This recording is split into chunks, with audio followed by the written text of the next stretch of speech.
അൻവറിനായി കടുപ്പിച്ച മുസ്ലിം league കോൺഗ്രസിലെ തർക്കം തീർക്കാനും ആവശ്യം. PV അൻവറിനെ UDF-ൽ ഉൾപ്പെടുത്തണമെന്ന് പരസ്യമായി ആവശ്യപ്പെട്ട് മുസ്ലിം ലീഗ്. തദ്ദേശ തെരഞ്ഞെടുപ്പിന് മുമ്പ് അൻവർ മുന്നണിക്കൊപ്പം ഉണ്ടാകണമെന്ന് പാണക്കാട് സാദിഖ് അലി തങ്ങൾ. ആദ്യമായാണ് അൻവറിനായി ലീഗിന്റെ ഭാഗത്തുനിന്നും ഒരു പരസ്യമായ ആവശ്യം ഉയരുന്നത്. മുന്നണി യോഗങ്ങളിൽ ലീഗ് ഇത്തരമൊരു ആവശ്യം ഉന്നയിച്ചിരുന്നു. അതിന് അനുകൂലമായ തീരുമാനം കഴിഞ്ഞ UDF യോഗത്തിൽ ഉണ്ടാവുകയും ചെയ്തിരുന്നു. എന്നാൽ ആര്യാടൻ ഷൗക്കത്ത് ഉൾപ്പെടെയുള്ള ചില കോൺഗ്രസ് നേതാക്കളുടെ എതിർപ്പാണ് പ്രഖ്യാപനം വൈകാൻ കാരണം. നിലവിൽ പല പഞ്ചായത്തുകളിലും അൻവർ സ്ഥാനാർത്ഥികളെ പ്രഖ്യാപിച്ചിട്ടുണ്ട്. UDF-മായി ധാരണയുണ്ടായാൽ ഈ സ്ഥാനാർത്ഥികളെ അൻവർ പിൻവലിക്കുമെന്നും തങ്ങൾ പറയുന്നു. ഇതിലൂടെ ലീഗും അൻവറും തമ്മിലുള്ള ധാരണ ഏറെ മുന്നോട്ട് പോയിട്ടുണ്ട് എന്നാണ് വ്യക്തമാകുന്നത്. CPM ബന്ധം ഉപേക്ഷിച്ചപ്പോൾ തന്നെ അൻവറിനെ ഒപ്പം നിർത്തണമെന്ന് ലീഗിന് അഭിപ്രായമുണ്ടായിരുന്നു.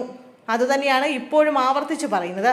അൻവറിന്റെ കാര്യത്തിൽ ആദ്യം മുതൽ കടുത്ത നിലപാട് സ്വീകരിച്ചിരുന്ന പ്രതിപക്ഷ നേതാവ് VD സതീശൻ പിന്നോട്ടു പോയത് ലീഗിന്റെ ഈ അമിത താല്പര്യം മനസ്സിലാക്കി തന്നെയാണ്.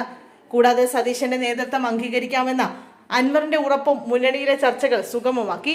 ഇനി ധാരണയാകാനുള്ളത് കോൺഗ്രസിൽ മാത്രമാണ്. നിലമ്പൂർ MLA ആയ ആര്യാടൻ ഷൗക്കത്തിന്റെ എതിർപ്പാണ് കോൺഗ്രസ് തീരുമാനം വൈകിപ്പിക്കുന്നതെന്നാണ് വിവരം.